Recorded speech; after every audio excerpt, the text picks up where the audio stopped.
Hi, thank you for tuning in to Alderbrook Healing Channel. Today I'm going to be discussing how to do an enema. First of all, I'd like to let you know that an enema is an ancient practice that has been documented for over 1500 years BC. And I practice professional colon hydrotherapy, which is simply an extended form of the basic enema. It is a way to hydrate, strengthen, and tone your bowel. Your bowel is also referred to as your colon or your large intestine. It's the last 5 feet of your digestive tract. And yes, a basic enema can efficiently cleanse your entire bowel. I know that may be hard for some people to believe, and many colon hydrotherapists will let you know that you can't cleanse your bowel with a basic enema, your entire bowel, that it may be limited to the sigmoid rectal area. And I find that to be false information. I find that using a 2-quart enema bag that you can find at any medical supply shop or at Absolute Health Medical Center at 1755 Coburg Road for only $11. This is a reusable bag. It might look kind of familiar. It might be something that you've seen hanging on the doorknob of your grandma's bathroom. It can be used as both a hot water bottle if you just screw in the little cork top. It's not actually made out of cork, it's plastic, but you get the idea, right? And fill it up with hot water. It can be used as a hot water bottle to, relax your muscles or just keep your feet warm while you're camping. And it also comes with a series of tubes, or not a series, but a long flexible tube that has a screw-on valve that you can replace the kind of cork top with, because this has the little nipple on it for the flexible tubing. Most enema bags come as a combination kit, and so it has, in addition to this very small, less than the width of your pinky rectal nozzle, a larger tube that is intended to be used for douching, which I do not recommend. I believe that our vaginas can actually create the perfect internal ecosystem. So if you want further information on that, read some of Susan Weed's work. Anyways, so how to do a basic enema is simple. You always want to work with purified water. Purified water is going to be water that has gone through a filtration system so that it doesn't have large particles in it. Purified water does not mean coming from your local tap where your city has used chlorine to kill bacteria. Chlorine actually is going to kill all the bacteria, or much of the bacteria in your colon. And we have, ideally, a ratio of 70 to 80% beneficial bacteria, which is what keeps at bay the potentially harmful bacteria that, if overgrows, is actually what makes it harmful. Okay, E. coli, salmonella, candida, even it's just a yeast that's all naturally occurring in our intestinal tract, and it's only when it becomes overgrown that it becomes problematic or parasitical or causes disease or illness. Okay, so if you have a good balance of your beneficial bacteria in your colon, those other bacteria are actually going to be symbiotic or neutral. Okay, so if you use chlorine into your colon, you are disturbing that harmonious ecosystem. So when I say use purified water, I'm talking use a filter. There's many filters that you can purchase that actually have a 1 or a 2 micron filter. If you can imagine, there's approximately 70 microns in one strand of hair. So we're talking filters that are getting out even the smallest of particles that you may not necessarily even be able to see with your naked eye. So that's very important. And sterilized is going to be via an ultraviolet light, maybe ozone technology, or maybe it was just already purified because it was from a natural spring or an artesian well. All right, you can have your water tested. I think it's fairly cost effective if you're concerned about it, or you can just go to your local health food store and get bottled water that says that it's purified. Okay.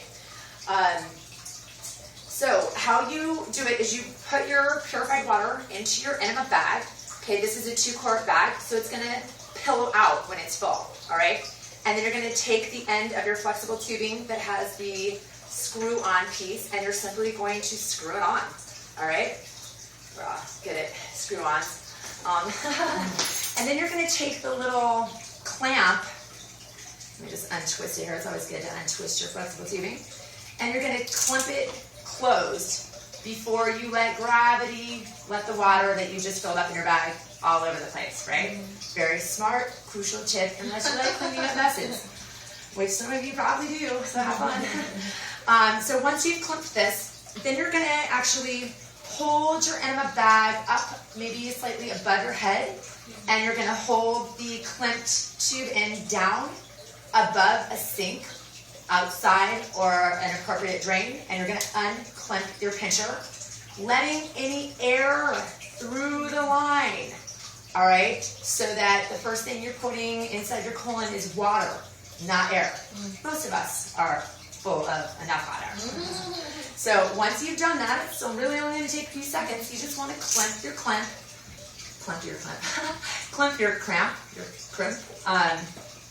you pinch it off so the water is no longer dripping all over the place. And then you want to get an appropriate lubrication. I personally think an appropriate lubrication is going to be an herbal salve from your favorite local herbalist or from Jaybird Botanicals from Santa Fe, New Mexico. She makes a vein toning salve, which actually helps heal up hemorrhoids, or it protects any damaged tissues around that sensitive area. And once you've got that lubricant on your tip, you're going to be ready to receive the tube into your bottom. At this point, I'm going to go ahead and hang up my bag at an appropriate height, which is not a shower head, even though that may be what's instructed on your little enema box. I believe that if you hang it on a shower head, the gravity is going to be greater than 2 pounds per square inch, which exceeds the maximum capacity that you want to have your colon exposed to. Pounds per square inch is standing for, PSI, it stands for pounds per square inch. And you don't ever want to put your colon under pressure exceeding 2 pounds per square inch. So up really high is going to make the water go in a little faster than what is appropriate for your colon to be able to receive. Down on a doorknob, however, is the perfect height for, if you're laying on a floor next to it, for the gravity to just slowly let the water go into your body. And so to further demonstrate, I'm going to just hang my bag there, let it go, and I'm going to go ahead and lay this beautiful Polynesian sarong, compliments of my dear friend Victoria, who I hope goes to Bali again this year to get me some more. And typically you're going to want to be doing that right next to the toilet. So the best doorknob to hang it on is going to be the bathroom doorknob. Okay, you notice I got a toilet right there. You know, that's a good call if I were actually really going to be doing this right now. Which I'm not. I'm just faking it. You guys don't get to look at my butt today. Sorry.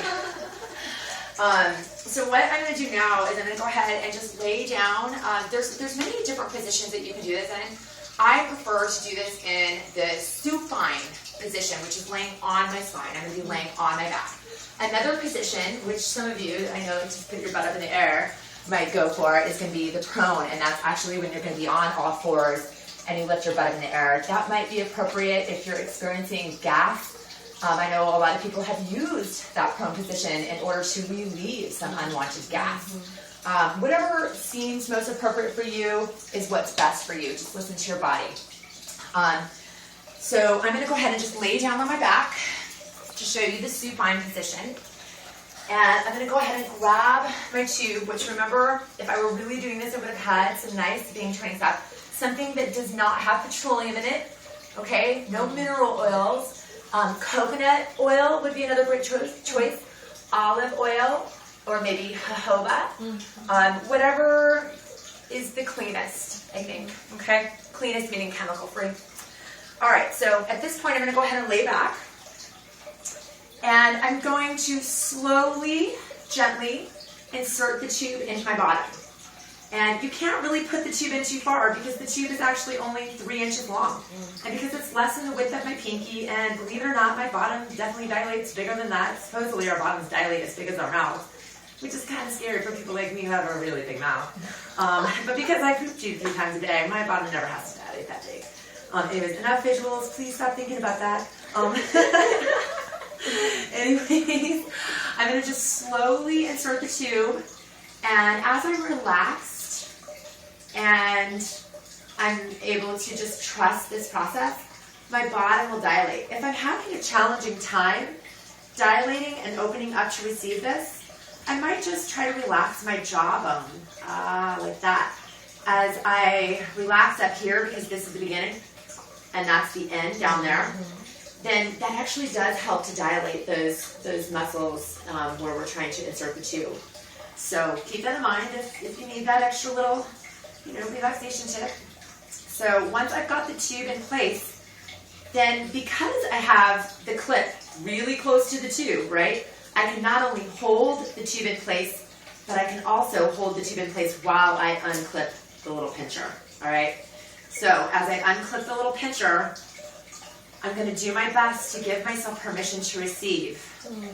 I can begin to slowly feel the water inside my body. It sometimes feels like it's almost outside my body, like it's on top of my abdomen, but it's not. It's actually going into my body. If I start to feel the water trickle down my bottom, then the path of least resistance is actually outside of my body and not inside my body. And that's why I either have a sarong or a towel that I'm laying on. And that's also why I have my hand close to the clip so that I can pinch it closed. And then maybe try to breathe a little bit deeper, giving myself permission to fully relax and receive.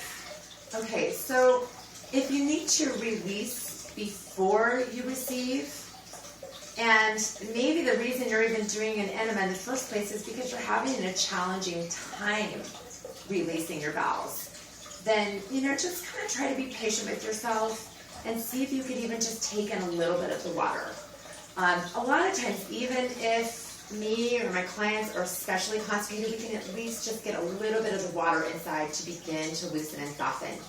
And that's okay. You can just pinch off the valve so that the water's not going in. And then I might just do a little abdominal stimulation. Or I might simply just breathe and relax. As I relax, I'm able to have energy go within, and then my body can function more efficiently. When I'm tense and I'm trying to force things in life and I'm trying to pin or push, then my colon will actually contract. And it's not the most efficient way of having a bowel movement. Or it's certainly not efficient when we're trying to accept water into our bowels. So just do your best. Give it a try. If you want more information, look up iact.org. It stands for International Association of Colon Hydrotherapy, and find a professional therapist in your area that you can work with, so that maybe you can, receive a professional colon hydrotherapy session, learn how to receive and release, get empowered so that you can know how to do this type of thing at home with confidence, knowing that you've been working with a professional, and now you yourself are your own professional. So anyways, once you do feel like you're open to receive, you just, keep that valve open. I tend to keep my hand right there on the valve so I can hold the tube in my bottom, as well as be ready to pinch the valve closed in case my colon feels like I want to release right away. And I like to look over at my bag, and I notice the pillowing out effect going back down to more of a flat, empty bag like what you see right now. And as I'm watching that get smaller, I'm knowing that my body's receiving the water. And for many of you, me usually included, you don't actually have to look at that bag to know you're receiving the water. You're feeling it. And it shouldn't hurt at all in any way. If it does, maybe you shouldn't be doing it, because typically in life in general, the things that hurt you are usually not the things you should be doing. So is my belief.